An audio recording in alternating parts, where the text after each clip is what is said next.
Hola de nuevo. Hace poco veía un documental sobre experiencias tenidas al borde de la muerte y me trajo a la memoria algo que vivimos en Guayaquil que me gustaría compartir con ustedes. Habíamos salido de la actividad que tenemos los sábados, de la misión con los niños, y siempre cuando terminábamos, pues salíamos agotados, ¿no? Porque son horas de mucho trabajo, de mucho corre, de haz las actividades con los niños, haz la comida, deja todo limpio. Y ya cuando sales estás deseando llegar a la casa. Entonces estábamos ya en el coche cuando recibimos una llamada de Patricia, Patti, la colaboradora que les he contado otras veces sobre ella, que es una gran misionera, y me dice: hermana, no sé si pueden regresar porque acaba de haber un accidente de un autobús que ha atropellado a una mujer y a unas niñas que iban en una moto. Y como, claro, nosotros acabamos de salir, bueno, pues podíamos darnos la vuelta rápidamente para ver si podíamos ayudar en algo. Allí es muy común que en una moto, aunque parezca increíble, pueden ir 4 personas y hasta 5 he visto yo. Y así era este caso. Iban un papá, una mamá, muy jóvenes, tendrían 20 y pocos años, y 2 niñas en la moto, sin casco ninguno de ellos. Entonces hay mucho tráfico en esa zona y estaban casi parados, había un autobús delante de ellos y el padre, que era el que iba conduciendo, intentó adelantar al autobús. No iba muy rápido, de hecho el bus estaba casi parado, pero pues se desequilibró la moto, se cayeron justo por delante del autobús, con la mala suerte que la mamá cayó con la cabeza muy hacia adentro y el bus arrancó y pasó por encima de ella. Entonces las niñas estaban heridas, el padre, aunque suene mal, pero ya les voy a explicar, huyó, se escondió, y la mamá pues estaba en el suelo en un charco de sangre destrozada, ¿no? ¿Por qué digo lo de que es comprensible lo de que huyera? Allí en Ecuador las leyes son, no sé si injustas o cómo decir la verdad. Por un lado, si hay un accidente y hay heridos, la persona va directamente a la cárcel, ¿no? Sea culpable o no de lo que haya ocurrido. De primeras va a la cárcel y después ya a los meses, con suerte, sino a los años, habrá un juicio en el que se determine si la persona es inocente y tenga que salir o no. Entonces, claro, teniendo en cuenta de que allí, además, en las cárceles, la situación es tremenda en cuanto a la miseria en la que viven, el hacinamiento en el que viven y el miedo en el que viven, porque hay muchos miembros de bandas en las cárceles que realmente ellos llevan el control de las cárceles. Pues muchas veces hay asesinatos allí dentro, hay abusos, violaciones, de todo hay. Entonces, claro, la persona ante esa situación suele salir huyendo. Eso por un lado.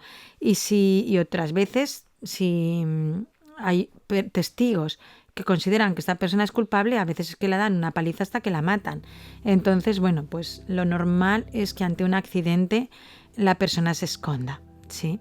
Entonces, así pasó con esta situación. El papá salió corriendo, estaba un poco herido también, pero pudo salir y esconderse en algún sitio. Y cuando llegamos estaba pues la moto en el suelo y estaban las 2 niñas que habían quedado heridas, pero no de gravedad, pero sí con contusiones. Yo creo que tendría una fractura en la pierna. Y estaban llorando terriblemente, era desgarrador escuchar el llanto. Y la mamá, Estefanía, tirada en el suelo, pues eso, en un charco enorme de sangre y con el cráneo pues aplastado, ¿no? Entonces, bueno, pues la hermana y yo que íbamos nos pusimos a los pies de al lado de su cabeza y empezamos a hacer oración, ¿no? A hacer oraciones y sobre todo actos de contrición y de pedir a Dios su perdón y de arrepentimiento, ¿no? Entonces me puse muy cerquita de su oído y yo pues decía: perdóname, Señor, me arrepiento de todo lo que he hecho, me confío a tu misericordia, así como actos de pedir perdón y de acogerse a la misericordia del Señor, ¿no? Todo lo que había en el entorno era tremendo. Muchísima gente se había acumulado allí al lado. Había quien se ponía a grabar con el teléfono la situación.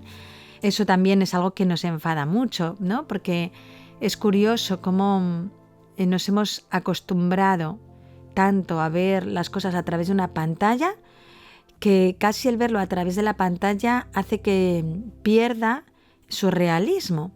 Y entonces, en vez de producir en nosotros como la conmoción interior, el conmovernos con lo que se está viviendo y que nos empuje a ponernos o bien en oración o bien ver cómo puedo ayudar, pues no, de alguna forma enfría tanto todo lo que se vive porque es detrás de la pantalla y me parece que es una película más, que ya no es una realidad, que con esa dureza y con esa frialdad se ponen a grabar una situación tan dolorosa y tan trágica. Y yo digo, no sé cómo tienen corazón de estar detrás del teléfono y dedicarse a grabarlo. Pero era bastante frecuente ver eso. Y había pues varias personas haciendo fotos, grabando la situación y otras pues que sí, gracias a Dios, se habían unido a nuestra oración en silencio y con recogimiento, y otros pues que estaban esforzándose en llamar a la policía, en llamar a la ambulancia o en intentar consolar a las niñas. Pasamos así muchísimo tiempo, yo creo que fue más de una hora en la que estuvimos con esta chica a los pies de ella, ¿no? Haciendo esas oraciones. También inmediatamente cuando nos habían llamado para avisarnos, nosotras llamamos también al sacerdote, que también se acababa de marchar de la misión, y le dijimos lo mismo: padre, acaba de haber un accidente, si puede acercarse por si acaso. Y él, cuando llegó poquitos minutos, yo creo, después de nosotras, pues dio la absolución bajo condición, le hizo pues las oraciones y se quedó también allí pues acompañándonos en ese momento de oración, intenso de oración. Yo experimentaba, yo decía, bueno, esta mujer seguramente ya está muerta, pero no sé, experimentaba muy fuerte como que el Señor no quería que nos moviéramos de allí y que siguiéramos en oración. Y me parecía que estábamos librando una batalla. Y no una batalla como les pasa a veces a los médicos, entre la vida y la muerte humanamente, sino, sí, como en mi interior, era como estábamos librando una batalla entre el cielo y el infierno.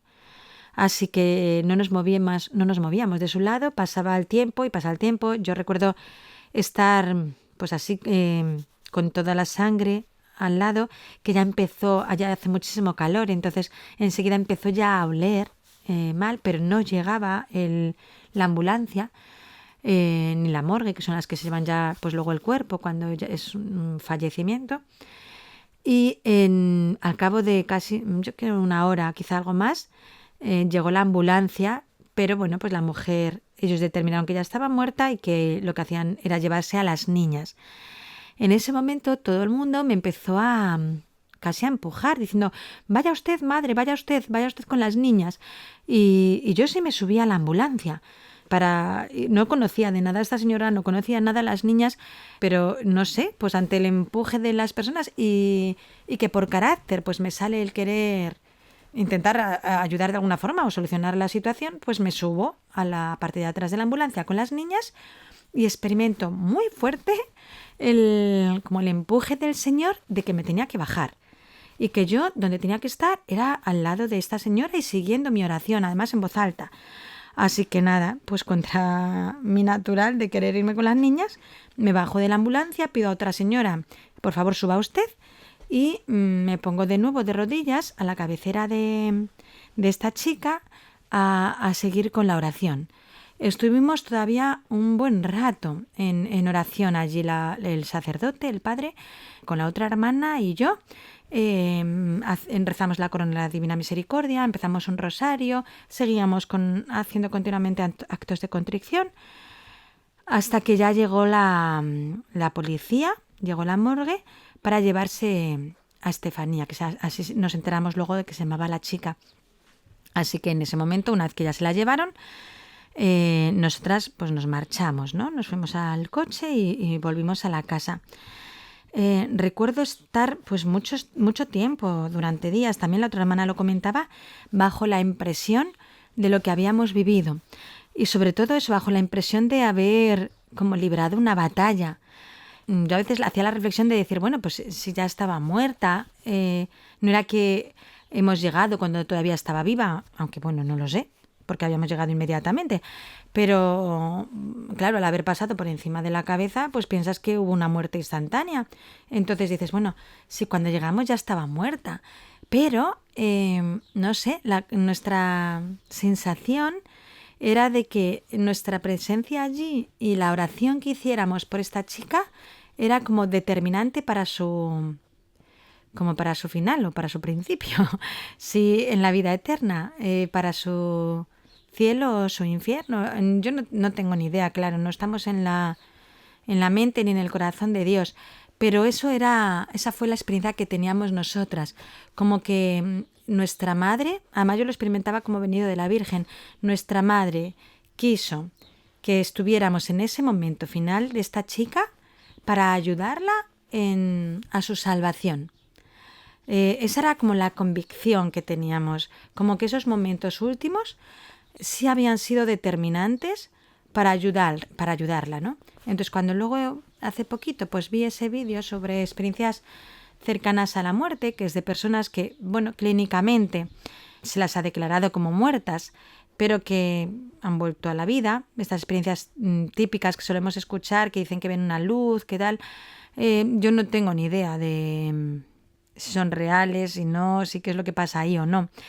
Pero de alguna forma pues sí que me hizo recordar ese momento y pensar que quién sabe, ¿no? Si en esos instantes inmediatos a la muerte clínica, sí, todavía el alma está en lucha, en un momento determinante en el que pueda optar por Dios. Digo esto para animar a todos, bueno, primero a que no esperemos cuando sea posible a que llegue el momento de la muerte, sino que siempre vivamos en gracia de Dios, de manera que el Señor nos pueda llamar a su presencia. Otra, pues si estamos cuidando a algún enfermo, a algún anciano, lo mismo, no esperemos a que esté grave para buscar a un sacerdote, sino, bueno, pues que con cierta frecuencia le ayudemos, proporcionándole el auxilio del sacramento de la confesión, el auxilio de recibir a Jesús en la Eucaristía, de la unción de enfermos. Y también, bueno, pues que cuando por las circunstancias nos veamos presentes en la muerte de alguna persona, que nos demos cuenta de lo valioso que pueden ser, de lo que valioso que son las oraciones en ese momento, para ayudar al alma en esa batalla final entre el bien y entre el mal, entre esa batalla final en la que el alma opta, ¿no? por Dios, por arrepentirse también pues de su vida, de sus pecados, opta por ponerse en manos de la misericordia del Señor, por suplicarle su auxilio. Entonces, que seamos una ayuda grande en el momento de la muerte, no solo a nivel de atención médica, que es bueno, ¿no? Que atendamos bien a un enfermo con toda delicadeza, con todo cuidado, pero que no olvidemos, e incluso eso, que demos prioridad como a la atención de su alma, ¿no? Que en ese momento que es muy duro y que yo supongo que es como trágico, ¿no? Como muy, muy difícil, que seamos una ayuda para el enfermo, para ayudarle a ponerse en oración y a ponerse en las manos del Señor. Y que incluso cuando la persona ya esté muerta, pues que no vivamos ante esa situación como si ya fuera un solo materia, ¿no? Un solo materia, digamos, bueno, ya está muerta, ya vamos a arreglar esto, a ir a la funeraria, no sé cuánto, sino que dediquemos unos momentos después de la muerte. Ese es el sentido de cuando se vela a un difunto, ¿no? De rezar por su alma. Entonces, pues que dediquemos ese tiempo inmediato a la muerte de oración intensa, ¿no? Por el alma de esa persona, y que podamos ser una ayuda para que alcance la vida eterna y para que purifique pues lo que tenga que purificar. Pues esto es todo por hoy. Encomendemos a todas las personas que vayan a fallecer hoy para que el Señor tenga misericordia de ellas y hasta la próxima.